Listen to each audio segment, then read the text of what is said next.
Hello everyone, আসসালামু আলাইকুম সকলকে। তোমাদের সবাইকে আমাদের স্কুল ম্যাথমেটিক্স ইউটিউব ক্লাসে স্বাগত জানাচ্ছি। তো ভাইয়া, আজকে থেকে আমরা অষ্টম শ্রেণীর বিজ্ঞান বিষয় ক্লাসগুলো দেখা শুরু করব। ইতিমধ্যে কিন্তু আমাদের গণিত বিষয় ক্লাসগুলো শুরু হয়ে গেছে। সো আজকে আমরা বিজ্ঞান বিষয়ে একদম প্রথম যে চ্যাপ্টারটা আছে সেটা নিয়ে একটু আলোচনা করব। হ্যাঁ, তো তোমরা হয়তো সামনে যাবা, যখন ক্লাস 9 এবং 10-এ যখন উঠবা, তখন দেখবা তোমাদের পড়াগুলো বিভিন্ন শাখায় বিভক্ত হয়ে গেছে। তো তোমরা যারা বিজ্ঞান বিভাগ নিয়ে বা সায়েন্স নিয়ে পড়তে চাও, তোমাদের জন্য কিন্তু এই বইয়ের টপিকগুলো অনেক বেশি গুরুত্বপূর্ণ। আচ্ছা, সো সায়েন্সের টপিকগুলোকে আবার আমরা 3টা ক্যাটাগরিতে ভাগ করতে পারি। হ্যাঁ, মোস্টলি 3টা ক্যাটাগরিতে: ফিজিক্স, কেমিস্ট্রি, বায়োলজি। ওকে, সো আজকের চ্যাপ্টারটা আমাদের জীববিজ্ঞান বা বায়োলজির একটা অংশ। চ্যাপ্টারের নাম কি প্রাণী জগতের শ্রেণীবিন্যাস। ওকে, আজকে এটার আমরা প্রথম লেকচারটা করব। ঠিক আছে, তো চলো ভাই আমরা টাইম ওয়েস্ট না করে শুরু করে দিই। আচ্ছা, প্রথমে আমাদের প্রাথমিক কিছু ধ্যান ধারণা, প্রাথমিক কিছু কথা আমাদের শিখতে হবে, তাই না? আচ্ছা, তো প্রথম কথাই এই যে আমি বলতেছি ভাইয়া, শ্রেণীবিন্যাস, তাই না?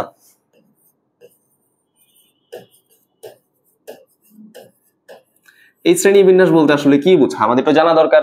আচ্ছা দেখো, শ্রেণীবিন্যাস জীবজগৎকে ধাপে ধাপে বিন্যস্ত করার পদ্ধতি। হ্যাঁ, জীবজগৎকে ধাপে ধাপে বিন্যস্ত করার পদ্ধতি।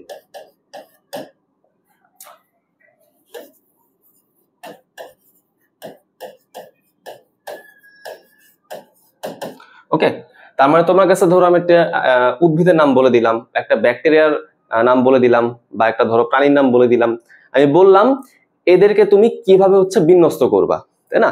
তো তুমি যেই সব বিষয় খেয়াল করে ওই প্রাণীটাকে বিন্যাস করা শুরু করবা, সেটাই আমাদের শ্রেণীবিন্যাস। ওকে, তাহলে এখানে অবশ্যই আমরা যে বললাম ধাপ, এই ধাপগুলা কিন্তু ইম্পর্টেন্ট। হ্যাঁ, ধাপে ধাপে কথাটা বলছি না, আমি কিভাবে ধাপে ধাপে সাজাইতে পারি এটা কিন্তু ইম্পর্টেন্ট। আচ্ছা, খেয়াল করে দেখো, এই যে ধাপগুলোকে আমি যে বলতেছিলাম, এই ধাপগুলোকে আমরা মেইনলি বলি ট্যাক্সন। হ্যাঁ, ট্যাক্সন খুব ভালো করে আমার মাথায় রাখি, ট্যাক্সন। ওকে, তো এখান থেকে কি নামটা চলে আসছে বলতো? শ্রেণীবিন্যাস বিদ্যা বা ট্যাক্সোনমি। ওকে, ট্যাক্সন তৈরি করার বিদ্যা, এভাবে তুমি মনে রাখতে পারো। তার মানে জীববিজ্ঞানে যে শাখায় আমরা শ্রেণীবিন্যাস নিয়ে আলোচনা করব, সেটাকে আমরা কি বলবো বলতো? শ্রেণীবিন্যাস বিদ্যা। ওকে, শ্রেণীবিন্যাস বিদ্যা, যেটাকে আমরা বলতে পারি কি ট্যাক্সোনমি। তোমরা কি বিষয়টা ক্লিয়ার হইতে পারছো? আশা করি এটা আমাদের ক্লিয়ার। আচ্ছা, এখন তোমার মনে প্রশ্ন জাগতেই পারে, এই যে ভাইয়া ধাপগুলো যে বললেন, এই ধাপগুলো আসলে কি কি? আমি কিভাবে বুঝবো আমি কোন ধাপের দিকে আগাবো? তাহলে আমাদের একটু ধাপগুলো সম্পর্কে জানা দরকার। তাহলে আসলে আমরা একটু ধাপগুলো সম্পর্কে জানার চেষ্টা করি। তো কোন একটা প্রাণীকে বা কোন একটা জীবকে বিন্যস্ত করার ক্ষেত্রে আমাদের মোট 7টা ধাপের দিকে খেয়াল রাখতে হয়। কতগুলো ধাপ বলো তো ভাইয়া? 7টা। ওকে, এই 7টা ধাপের নামগুলো কিন্তু আমাদের একটু শিখতে হবে। হ্যাঁ, আচ্ছা আসলে আমরা একটা একটা করে শিখি। আমরা কিন্তু অবশ্যই এটা সিরিয়াল বাই শিখবো, ঠিক আছে? আচ্ছা, তো প্রথমে আমরা যে ধাপটা দেখবো তার নাম জগৎ, যেটাকে আমরা কি বলতে পারি? রাজ্য বলতে পারি। হ্যাঁ, রাজ্য। ওকে, আচ্ছা, তারপর পর্ব। রাজ্যকে আমরা ইংলিশে কিংডম বলি, পর্বকে আমরা ইংলিশে ফাইলাম বলি, তোমরা শিখে রাখতে পারো। তারপর শ্রেণী বা ক্লাস। 4 নম্বর বর্গ বা অর্ডার। তারপর গোত্র বা ফ্যামিলি। তারপর গণ, আর লাস্টে আমাদের প্রজাতি বা স্পিসিস। হ্যাঁ, হ্যাঁ, গণ মানে জেনাস, আর প্রজাতি মানে স্পিসিস। আচ্ছা, আমি তোমাদের কি ইংলিশ নামগুলো একটু লিখে দিই না? এটা কিংডম, এটা পর্ব কি ফাইলাম। শিখে রাখতে পারো, এমসিকিউর জন্য গুরুত্বপূর্ণ। শ্রেণী আমাদের ক্লাস, আর বর্গ অর্ডার, গোত্র আমাদের ফ্যামিলি, গণ জেনাস, আর প্রজাতি স্পিসিস। ওকে, বিষয়টাকে বুঝতে পারছি। তাহলে এখন একটু চিন্তা করে দেখো, ধরো আমি তোমাকে বললাম মানুষ। হ্যাঁ, ধরো আমি বললাম মানুষ, তার মধ্যে প্রথমে চিন্তা করতে হবে কি মানুষ কোন জগৎ বা রাজ্যে আছে। তারপর আমি চিন্তা করব, হ্যাঁ ঠিক আছে, মানুষ ধরো অ্যানিমেলিয়া রাজ্যে আছে, আমরা একটু পরে পড়বো, সেই রাজ্যের মধ্যে সে কোন পর্বে আছে, তারপর চিন্তা করব সেই পর্বের মধ্যে কোন শ্রেণীতে আছে, তার মধ্যে কোন বর্গে আছে, এরকম করে করে আমরা কি করব, লাস্ট হচ্ছে প্রজাতির মধ্যে চলে যাব। ওকে, বিষয়টা কি ক্লিয়ার হলো আমাদের? আশা করি এই বিষয়টা আমাদের ক্লিয়ার হলো। আচ্ছা, এবার আসো হচ্ছে খুব ভালো কথা, এই যে আমাদের শ্রেণীবিন্যাস, এই শ্রেণীবিন্যাস নিয়ে প্রথম কি আলোচনা করার চেষ্টা করেন? হ্যাঁ, শ্রেণীবিন্যাস নিয়ে প্রথম কারা হচ্ছে ডিসকাশন করার চেষ্টা করলেন? সো আমাদের বই হচ্ছে 3 জন সায়েন্টিস্টের নাম লেখা আছে। হ্যাঁ, কে কে লেখা আছে বলতো? অ্যারিস্টটল, তিনি একজন দার্শনিক ছিলেন। তারপর হচ্ছে জন রে, লাস্ট হচ্ছে Carolus Linnaeus.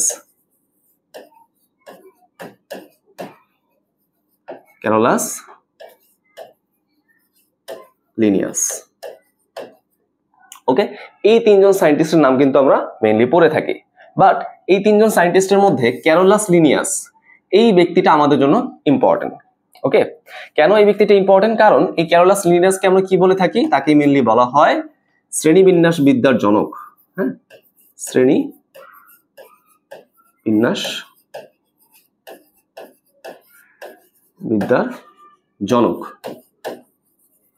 Okay, father of taxonomy এভাবে বলা যেতে পারে। এখন তোমার মনে প্রশ্ন জাগতে পারে যে কেন ভাই তাকে আমি কেন শ্রেণীবিন্যাস বিদ্যার জনক বলতে পেরেছি, এমন কি করছে?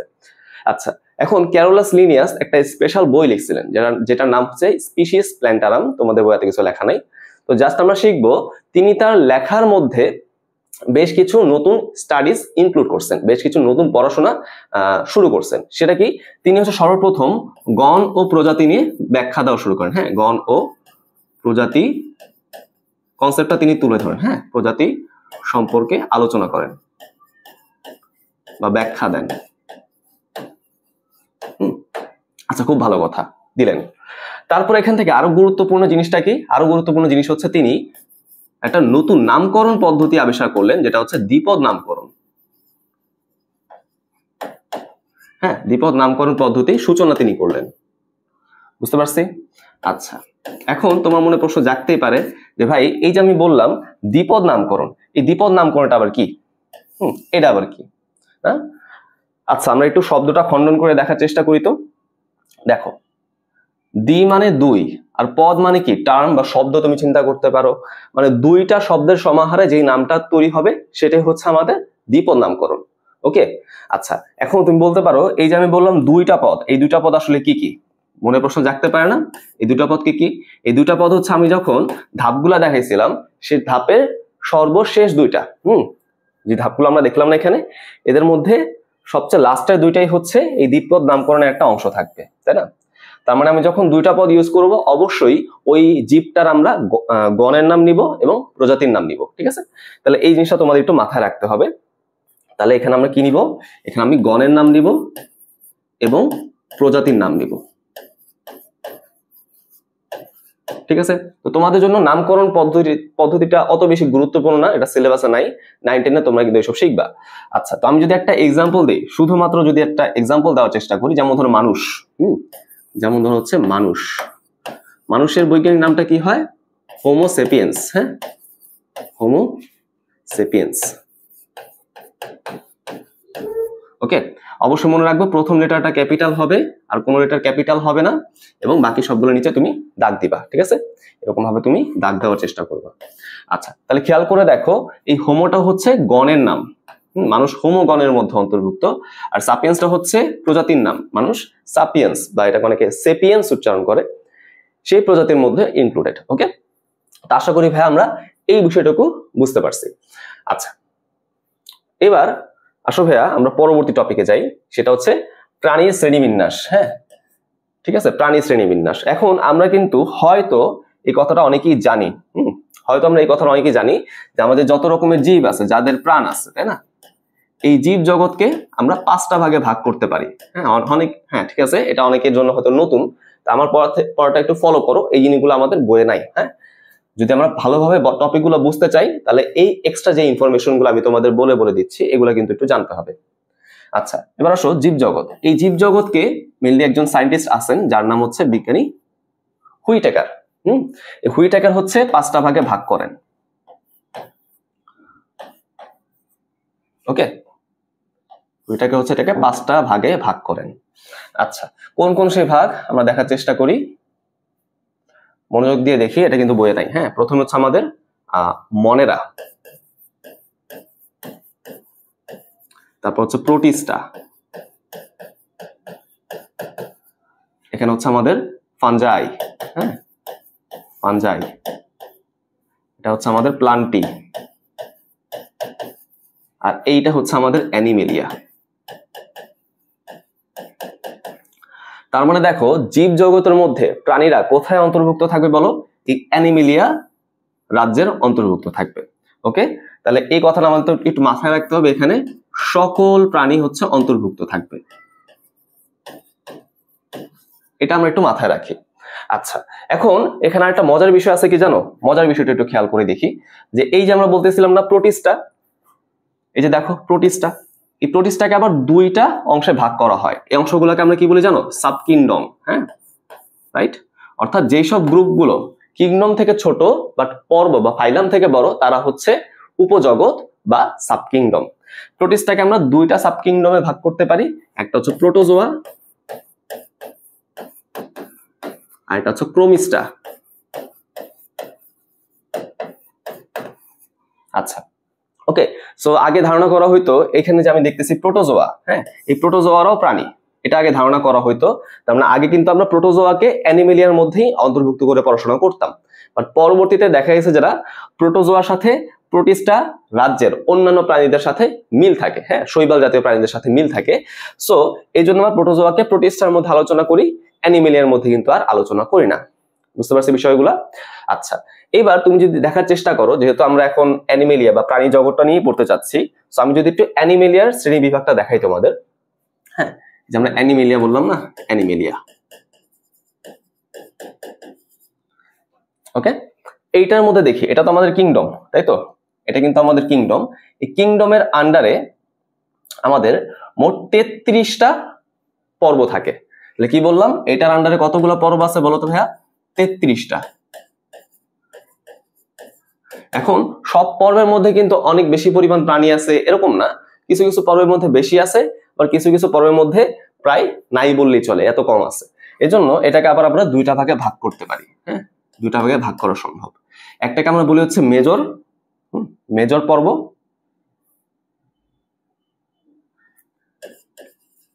মেজর পর্ব বলি, আর আরেকটা ভাগকে আমরা বলি হচ্ছে নন মেজর পর্ব। হ্যাঁ, যেটাকে আমরা মাইনরও বলতে পারি, তোমাদের বই এভাবে লেখা আছে নন মেজর পর্ব। মেজর পর্ব হচ্ছে 9টা, আর নন মেজর পর্ব কয়টা? 24টা। যোগ করে দেখো কত আসে, 33টা আসে।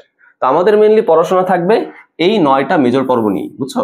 এগুলো কিন্তু আমাদের কনসেন্ট্রেশনের বিষয়, আমরা এগুলো নিয়ে মেইনলি পড়াশোনা করব।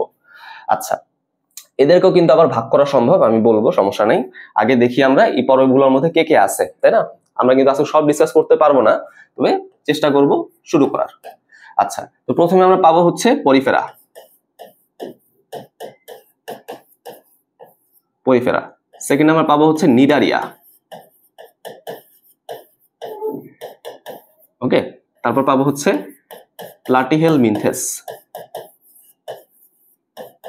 আমি ইংলিশ নামগুলো লিখতেছি যাতে তোমরা বানানটা দেখতে পারো, বাংলা নামগুলো কিন্তু আমরা টপিকে আলোচনা করব, কোনো সমস্যা নাই। তোমাদের এই শ্রেণী বিভাগের মধ্যে মেইনলি বাংলা নামগুলো দেওয়া, তাই না? সমস্যা নেই, আমরা টপিকের মধ্যে দেখব। হ্যাঁ, প্লাটিহেলমিনথেস। তারপর হচ্ছে নেমাটোডা। হ্যাঁ, হচ্ছে নেমাটোডা। আচ্ছা, তাহলে এগুলো হচ্ছে আমাদের 4টা। এরপর হচ্ছে আমাদের অ্যানিলিডা, তারপর হচ্ছে আর্থ্রোপোডা,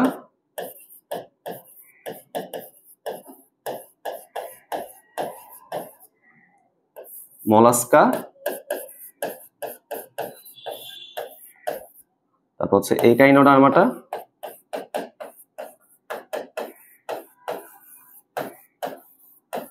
লাস্টে হচ্ছে আমাদের কর্ডাটা।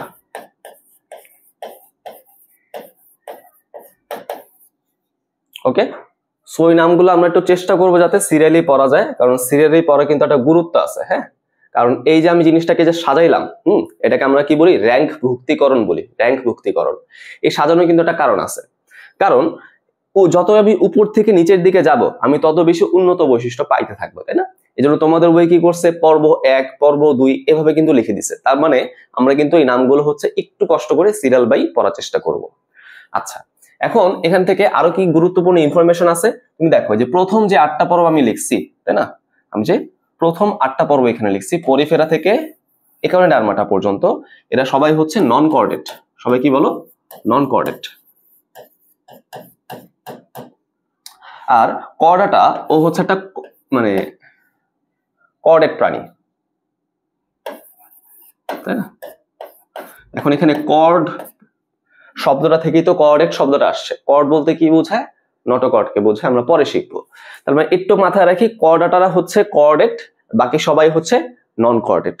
সো কর্ডাটার মধ্যে কিন্তু আবার শ্রেণী বিন্যাস আছে, সেটা হচ্ছে আমরা পরবর্তী ক্লাসে বা সামনের ক্লাসে আমরা পড়াশোনা করার চেষ্টা করবো। হ্যাঁ, আচ্ছা, তো মেইনলি আজকে আমরা হচ্ছে প্রথম 4টা যে পর্ব আছে, পরিফেরা থেকে নেমাটোডা, এগুলা দেখি এগুলোকে আমরা পড়তে পারি কিনা আজকে। হ্যাঁ, তো চলো আমরা স্টার্ট করি।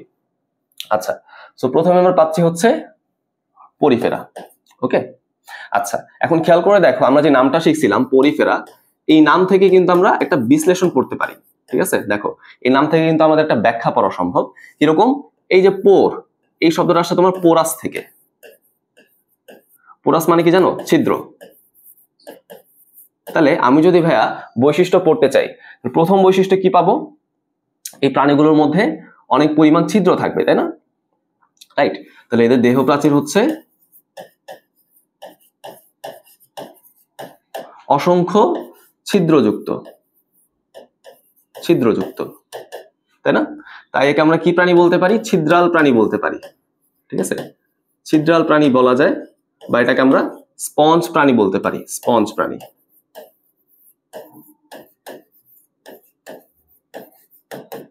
ওকে, তো আমার কথাগুলোকে ধরতে পারতেছো? আমি কিন্তু একদম ভেঙে ভেঙে একদম ইজি শব্দে তোমাদের ব্যাখ্যা করার চেষ্টা করতেছি। হ্যাঁ, তাহলে পোর থেকে আমি বুঝলাম। আর ফেরার শব্দটা আসছে তোমার ফের থেকে। হ্যাঁ, ফের, ফের মানে কি? বহন করা,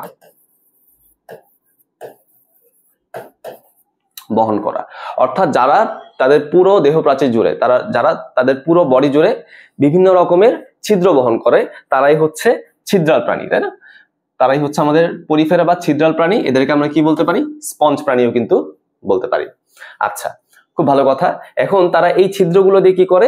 ছিদ্রগুলো দিয়ে বাইরে যে পানির মধ্যে, তারা তো মেইনলি পানিতেই থাকে, রাইট? এই পানির মধ্যে থাকা অক্সিজেন এবং খাদ্যবস্তু গ্রহণ করে। ওকে, তার আমি যদি এই জিনিসটা, এই পয়েন্টটা তোমাদের উল্লেখ করে দিই, এই যে আমি বললাম ছিদ্রপথ, এই ছিদ্রপথের স্পেশাল একটা নাম আছে, অস্টিয়া বলি। এই ছিদ্র দিয়ে তারা কি করে? পানিতে থাকা অক্সিজেন এবং খাদ্যবস্তু গ্রহণ করে, ও খাদ্য বস্তু গ্রহণ করে। ওকে, তোমরা কি বিষয়টা বুঝতে পারছো? আচ্ছা, এবার দেখার চেষ্টা করো এইসব প্রাণীগুলো কি হয়।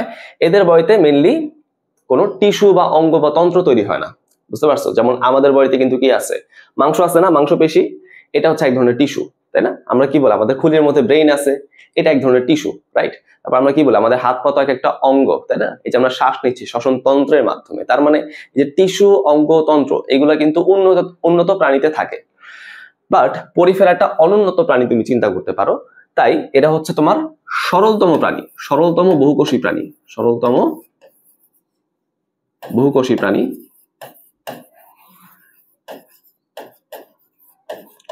ওকে, সরলতম বহুকোষী প্রাণী, বা ওর কোষগুলো মিলে কোনো তন্ত্র তৈরি করতে পারে না, টিস্যু বা অঙ্গ বা তন্ত্র নাই। হ্যাঁ, তাহলে এটা আমরা মাথায় রাখবো। ওদের বডিতে কোষ থাকলেও সুগঠিত কোনো টিস্যু বা অঙ্গ বা তন্ত্র নেই।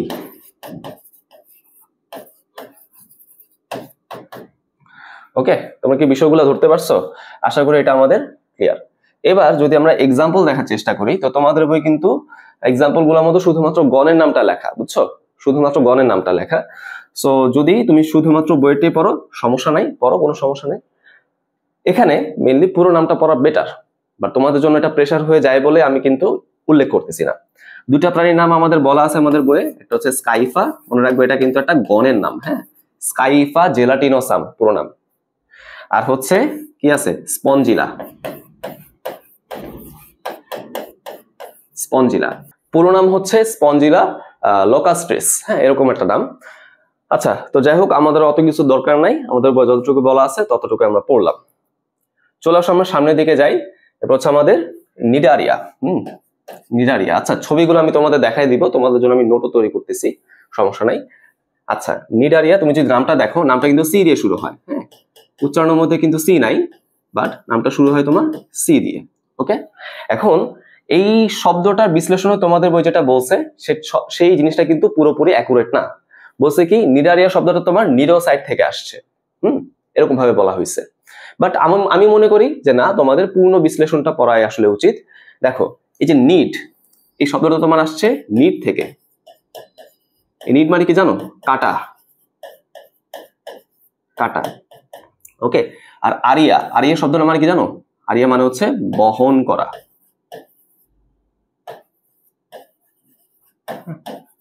বহন করা। ওকে, তার মানে যারা যেসব প্রাণী তাদের বডিতে কাটা বহন করে তারাই হচ্ছে নিডারিয়া পর্বভুক্ত প্রাণী। এখন এই যে আমি কাটা বললাম না, এই কাটা কিন্তু একটা স্পেশাল কোষে থাকে, বুঝতে পারছো? এই কাটাটা হচ্ছে একটা স্পেশাল কোষে থাকে, সেই কোষটাকে আমরা কি বলি? নিডোসাইট। ওকে, তাহলে কাটাযুক্ত কোষটাকে আমরা কি বলি? নিডোসাইট। ওকে, যেহেতু আমরা এই প্রাণীর মধ্যে এই ধরনের কোষ পাই, তাই তোমাদের বলা কি এই নাম থেকে এই নামটা আসছে। ওকে, ধরতে পারছি বিষয়টা? আচ্ছা, এবার আসো আমি যদি এটা বৈশিষ্ট্য পড়তে চাই, তাহলে বৈশিষ্ট্য আমি কি পাবো? তো প্রথম কথাই হচ্ছে আমি নাম থেকে যে জিনিসটা বুঝতে পারলাম সেটা হবে প্রথম বৈশিষ্ট্য। আমি কি বুঝতে পারলাম? এখানে কাটাযুক্ত একটা স্পেশাল কোষ থাকে যার নাম হচ্ছে কি নিডোসাইট। তাহলে এখানে কি থাকবে বলতো? নিডোসাইট কোষ থাকবে, হ্যাঁ নিডোসাইট নামক বিশেষ কোষ থাকে। আচ্ছা, এটা আমি বুঝতে পারলাম। আচ্ছা, তারপর আসা হচ্ছে ওদের বডিতে দুইটা ভ্রূণীয় স্তর থাকে, কোষের দুইটা ভ্রূণীয় স্তর পাওয়া যায়। ঠিক আছে, দেখ আমরা কিন্তু পরিফেরাতে কিন্তু এরকম কোনো স্তর দেখি নাই, কোষগুলা ছিল, কোষ কিন্তু সুগঠিতভাবে কোনো টিস্যু বা অঙ্গতন্ত্র কোনো স্তর কোনো কিছু তৈরি করতো না। বাট নিডারিয়ার মধ্যে আমি দেখতে পাই যে না, ওর কোষগুলো মিলে মিলে আলটিমেটলি টিস্যু গঠন করতে পারে, বুঝতে পারছো? আচ্ছা, তো আমি এটাকে এভাবে বলতে পারি, ওর কোষগুলো মিলে এরকম ভাবে ভ্রূণ স্তর তৈরি করতে পারে। ঠিক আছে, এই ভ্রূণ স্তর কয়টা আছে? দুইটা আছে, বুঝছো? দুইটা, একটা হচ্ছে বাহিরের দিকে একটোডার্ম, আর ভেতরের দিকে থাকবে হচ্ছে এন্ডোডার্ম। ওকে, এরকম দুইটা স্তর থাকে। সো মেইনলি এই নিউরোসাইটটা কোথায় পাওয়া যায়? এই কোষটা মেইনলি পাওয়া যায় হচ্ছে একটোডার্মে, এন্ডোডার্মে কিন্তু নিউরোসাইট পাওয়া যায় না, এটা আমরা একটু মাথায় রাখি। আচ্ছা, তাহলে এইটা কিন্তু আমাদের মোটামুটি গেল। এরপর তুমি যদি আরো বৈশিষ্ট্য পড়তে চাও তাহলে দেখো, এই যে আমি নিডারিয়া বললাম না, এই নিডারিয়া পর্বটা কিন্তু একটা পূর্ব নাম ছিল, বুঝছো? এই যে আমি নিডারিয়া পর্বটা বললাম, এই নিডারিয়াকে কিন্তু আমরা আগে অন্য একটা নামে ডাকতাম। কি নামে ডাকতাম বলতো? সিলেন্টারেটা।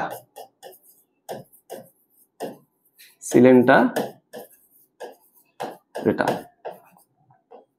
ওকে, সিলেন্টারেটা। কেন সিলেন্টারেটা বলতাম? কারণ ওদের যে বডির ক্যাভিটিটা, দেহ গহ্বরটা, সেই দেহ গহ্বরকে আমরা কি বলি? সিলেন্টেরন বলি। সিলেন্টেরন, বুঝতে পারছো? অর্থাৎ ওদের বডির যে ভিতরে যে খালি জায়গাটা, যেমন আমাদের বডির ভিতরে কিন্তু খালি জায়গা আছে, তাই না? যেমন ধরো বক্ষ গহ্বর, যেখানে লাংস আছে, হার্ট আছে, তারপর ধরো উদর গহ্বর মানে পেটের জায়গাটা। সো হাইড্রার বডিতেও কিন্তু এরকম একটা ফাঁকা জায়গা আছে, যেটাকে আমরা কি বলতেছি? সিলেন্টেরন বলতেছি। এই সিলেন্টেরনে একই সাথে আমাদের পরিপাকের কাজও হয়, পেটের কাজটাও করে, আবার একই সাথে সংবহনের কাজটাও করে, মানে রক্তের কাজও সে করে ফেলতেছে।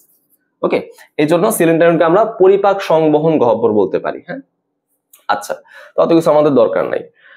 ঠিক আছে, এরপর আমরা আসি আর কি বৈশিষ্ট্য এখান থেকে পড়তে পারি। খেয়াল করে দেখো, আমরা যে বললাম না নিডোসাইট, এই নিডোসাইটে কিন্তু একটা ফাংশন আছে, বুঝছো? তাহলে এই যে আমি বললাম নিডোসাইট বিশেষ ধরনের কোষ, এই কোষটার ফাংশনটা কি? ফাংশন হচ্ছে নিডোসাইট সে হচ্ছে ওই পুরো জীবের আত্মরক্ষায় কাজ করবে, খাদ্য গ্রহণে কাজ করবে এবং চলনে কাজ করবে, তাই না? তার মানে অনেকগুলা কাজ কিন্তু সে একই করতেছে, সে একই সাথে হাত পায়ের কাজ করতেছে, হ্যাঁ সব কাজ সে বলতে পারো যে মোটামুটি একাই করতেছে। সো এই হচ্ছে আমাদের মোটামুটি নিডারিয়া থেকে বৈশিষ্ট্যগুলা। এবার তুমি যদি এটার উদাহরণগুলো একটু পড়তে চাও, তাহলে উদাহরণের মধ্যে আমরা কি পাবো জানো? প্রথম হচ্ছে আমরা পাবো হচ্ছে এখানে হাইড্রা, এবং তোমাদের বই কি দেওয়া আছে? ওবিলিয়া। হ্যাঁ, ওবিলিয়া নামে একটা গণের নামটা দেওয়া আছে। ঠিক আছে, বাংলা লিখলে কিন্তু নিচে দাগ দেওয়া লাগবে না, বাট ইংলিশ লিখলে অবশ্যই নিচে দাগ দিতে হবে। এটা এখন পুরোপুরি তোমার ইচ্ছা, তুমি কি বাংলা লিখবা নাকি ইংলিশ লিখবা। ওকে, আচ্ছা চলো আমরা আগাই। এরপর ভাই প্লাটিহেলমিনথেস, দেখি আপনার নামটা একটু। প্লাটিহেলমিনথেস, ওকে, দেখা যাক নাম থেকে কিছু বের করা যায় কিনা। দেখো তো, এই যে প্লাটি শব্দটা আছে, এই প্লাটি শব্দটা মানে হচ্ছে চ্যাপ্টা। যত জায়গায় তুমি হেলমিনথেস শব্দটা পাবা সেটা কি দিয়ে কি বুঝবে বলো তো? কৃমি। অর্থাৎ যেসব প্রাণী হচ্ছে একটু চ্যাপ্টা আকৃতির হয় তারাই হচ্ছে প্লাটিহেলমিনথেস বা চ্যাপ্টা কৃমি তুমি বলতে পারো। ঠিক আছে, আচ্ছা এবার তুমি যদি একটু বৈশিষ্ট্যগুলো আসো। আচ্ছা দেখো, প্রথম যে বৈশিষ্ট্যটা, নাম থেকে আমরা বুঝতে পারতেছি চ্যাপ্টা কৃমি, তাহলে এটা দেহটা কি হবে? দেহ হবে হচ্ছে চ্যাপ্টা। নাম থেকে আমি একটা বৈশিষ্ট্য লিখে ফেলবো, হ্যাঁ রাইট, দেহ চ্যাপ্টা, এবং দেহের বাইরে একটা আবরণ থাকে। সে আবরণটার নাম কি? কিউটিকল। খুব ইম্পর্টেন্ট, কিউটিকল। কিউটিকল দ্বারা আবৃত। হ্যাঁ, আশা করি ভাই আমরা এই বৈশিষ্ট্যটা খুব সহজে বুঝতে পারলাম, দেহ চ্যাপ্টা এবং কিউটিকল দ্বারা আবৃত। আচ্ছা, তো এরপরে আমরা কি বৈশিষ্ট্য দেখবো? দেখো ভাই, নামের মধ্যে কি বলছি? কৃমি। বলতো আমরা কৃমি কোথায় পাই? মোস্টলি আমরা আমাদের বডির ভেতরে পাই, তাই না? তো কৃমিগুলো সাধারণত অন্তঃপরজীবী হয়, আমাদের বডির উপর ডিপেন্ড করে বেঁচে থাকে তাই পরজীবী, এবং আমাদের বডির ভেতরে অবস্থান করে তাই অন্তঃপরজীবী। বাট প্লাটিহেলমিনথেস এটা কিন্তু ভেতরেও থাকতে পারে, বাইরেও থাকতে পারে। তার মানে এটা কিন্তু অন্তঃপরজীবী হইতে পারে বা বহিঃপরজীবী কিন্তু হইতে পারে। হ্যাঁ, এটা কিন্তু তোমাদের জন্য একটু জানা দরকার, অন্তঃপরজীবী বা বহিঃপরজীবী। এরপর আমরা কি পড়বো? এই প্রাণীগুলো নর্মালি কি হয়? উভলিঙ্গ হয়। হ্যাঁ, উভলিঙ্গ হয়। উভলিঙ্গ মানে কি? উভলিঙ্গ মানে হচ্ছে একই বডিতে শুক্রাশয় তৈরি, মানে শুক্রাশয় থেকে শুক্রাণু তৈরি হয়, আবার ডিম্বাশয় থেকে ডিম্বাণু তৈরি হয়, তাই না? যেসব প্রাণীরা হচ্ছে একই সাথে শুক্রাণু এবং ডিম্বাণু তৈরি করতে পারে তারাই হচ্ছে উভলিঙ্গ প্রাণী। হ্যাঁ, এটা কিন্তু আমাদের জন্য জানা একটু ইম্পর্টেন্ট। এরপর কি পড়বো? এরপর কিন্তু আরো বেশ কিছু পার্ট পড়ার আছে আমাদের। যেমন ধরো, ওর যে বডি, সেই বডির সামনের দিকে হচ্ছে চোষক বা আংটা থাকে। হ্যাঁ, চোষক বা আংটা বা আংটি বলা উচিত, আংটি থাকে, চোষক বা আংটি। হ্যাঁ, রিং এর মতো আর কি দেখতে, যেটাকে আমরা হুক বলতে পারি। হ্যাঁ, ইংলিশে বললে হবে হুক। আচ্ছা, ভালো কথা। এর প্রশ্ন হচ্ছে, ওর কিন্তু কোনো শ্বসনতন্ত্র নাই, রক্ত সংবহন তন্ত্র নাই। হ্যাঁ, শ্বসনতন্ত্র নেই ও সংবহন তন্ত্র নাই। হ্যাঁ, খুবই ইম্পর্টেন্ট। কিন্তু ওর কি আছে বলো? রেচন তন্ত্র আছে। রেচন তন্ত্র আছে। রেচন তন্ত্রের নাম কি জানো? শিখা অঙ্গ। তাহলে শিখা অঙ্গ নামক রেচন তন্ত্র কিন্তু থাকে, রেচন তন্ত্র কিন্তু পাওয়া যায়। আচ্ছা, আর কি পড়বো? আর হচ্ছে আমাদের পৌষ্টিক তন্ত্র, এটা কিন্তু আমাদের একটু পড়া উচিত। হ্যাঁ, পৌষ্টিক তন্ত্র, ওর যে পরিপাক তন্ত্র বা পৌষ্টিক তন্ত্র কিছু কিছু প্রজাতির মধ্যে দেখা যায়, সেটা একদম নাই। হ্যাঁ, একদমই নাই, অনুপস্থিত। আবার যাদের মধ্যে আছে তাদের পৌষ্টিক তন্ত্রটা কমপ্লিট না, আংশিক, আধাবিধি এরকম। তার মানে বলতে পারো হচ্ছে অসম্পূর্ণ। তার মানে না থাকলে তো একদম নাই, আর থাকলেও যে একদম কমপ্লিট আছে এরকম না, অসম্পূর্ণ তুমি বলতে পারো। আচ্ছা, এখন যদি আমরা এখানে এক্সাম্পল পড়ার চেষ্টা করি, হ্যাঁ উদাহরণ যদি আমরা দেখার চেষ্টা করি, প্রথমে হচ্ছে আমাদের ফিতাকৃমি, তারপর হচ্ছে যকৃৎ কৃমি। হ্যাঁ, এগুলো হচ্ছে আমাদের কমন এক্সাম্পল গুলা। ওকে, তো আশা করি ভাই আমরা এই বৈশিষ্ট্যগুলো ধরতে পারছি। এবার চলে আসা হচ্ছে ভাই পরেরটা, সেটা হচ্ছে আমাদের নেমাটোডা। খুবই গুরুত্বপূর্ণ, নেমাটোডা। ওকে, নেমাটোডা একটু খেয়াল করে দেখি ভাইয়া, নেমাটোডার আগের নাম কি ছিল জানো? নেমাথেলমিনথেস। নেমাথেলমিনথেস।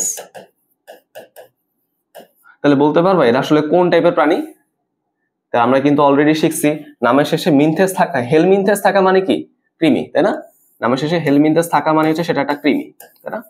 আর নেমা, নেমা মানে হচ্ছে নেমাটোস শব্দ থেকে আসছে। হ্যাঁ, নেমা শব্দটা তোমার হচ্ছে নেমাটোস শব্দ থেকে আসছে,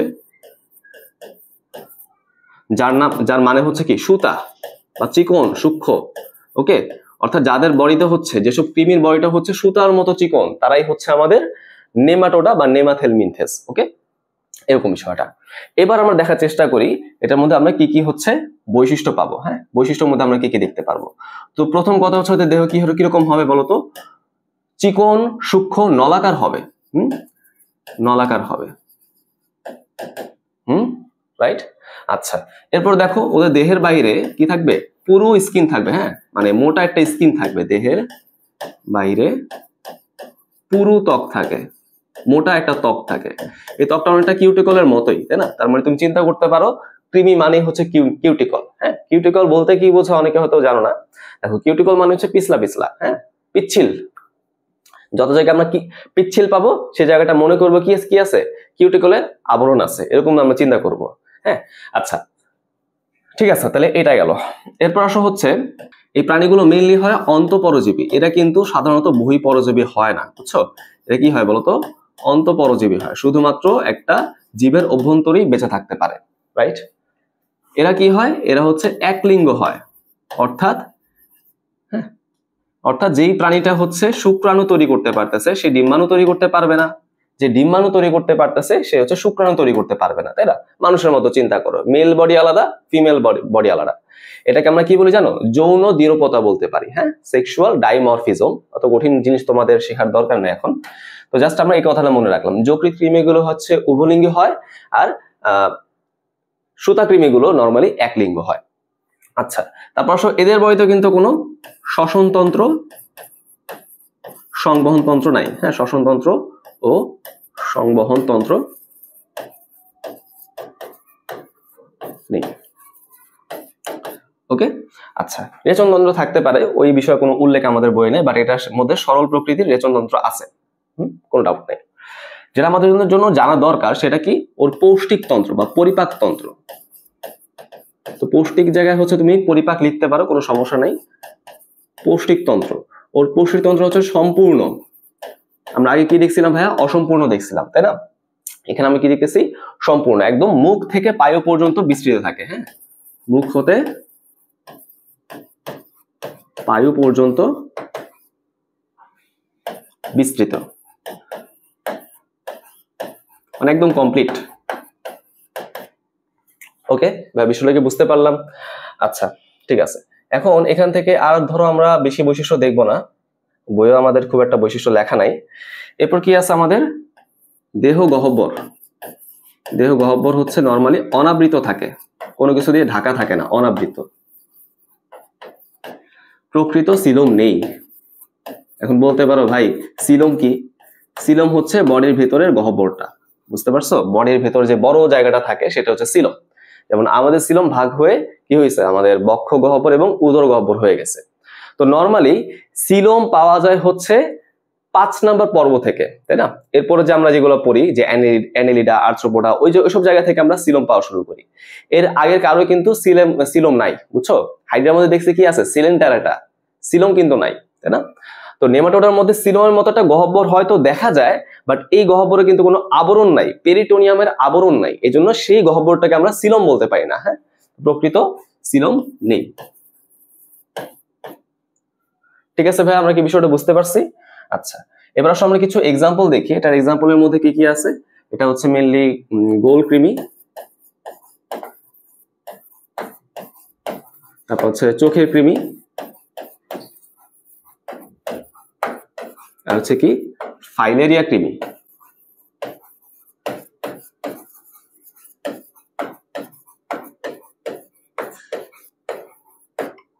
এইগুলো মেইনলি আমরা এক্সাম্পলের মধ্যে পড়তে হবে। ঠিক আছে, সো আমার মনে হয় কি আমরা একটু যদি পড়ি তাহলে নেমাটোডা পার্টটা কমপ্লিট হয়ে যাচ্ছে। তাহলে আজকে আমরা এই পর্যন্ত লেকচারগুলো রাখবো। ঠিক আছে, এবার আমি তোমাকে আমার তৈরি করা নোটটা একটু দেখাই।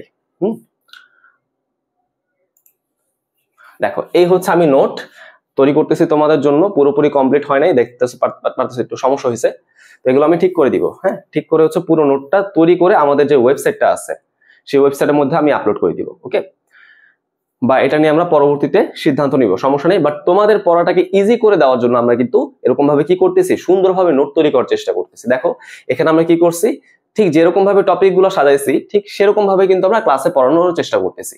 দেখো এই যে প্রথমে প্রাথমিক আলোচনা শেষে প্রাণী শ্রেণী বিন্যাস, হ্যাঁ এটার মধ্যে যে এই ভাগটা, হ্যাঁ দেখছো এটার মধ্যে আমরা শুধু একটু আলোচনা করছি, এটা আবার আমরা পরে আলোচনা করব।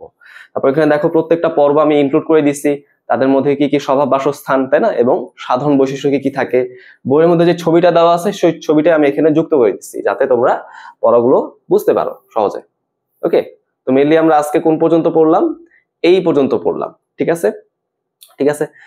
আর কি করছি আমি ভাইয়া, দেখো আরো তোমাদের এক্সট্রা করে পড়ার জন্য ওই যে বৈজ্ঞানিক নামগুলো আছে সেই বৈজ্ঞানিক নামের গণের নামটা দিয়ে দিচ্ছি। হ্যাঁ, জেনাসের নামটা, যেমন গোলকৃমি হচ্ছে অ্যাসকারিস, চোখের কৃমি হচ্ছে লোয়া লোয়া, তোমাদের বই পুরোটাই লেখা আছে, আর ফাইলেরিয়া কৃমিটা হচ্ছে উশেরেরিয়া। ওকে, তো আমার মনে হয় কি এই নোটটা তোমাদের বেশ উপকৃত করবে। তো আজকে লেকচারটা এই পর্যন্ত রাখলাম ভাইয়া, ইনশাআল্লাহ আমরা সামনে আরেকটা লেকচার নিয়ে তোমাদের সামনে হাজির হবো। ততদিন সবাই ভালো থাকো, আসসালামু আলাইকুম।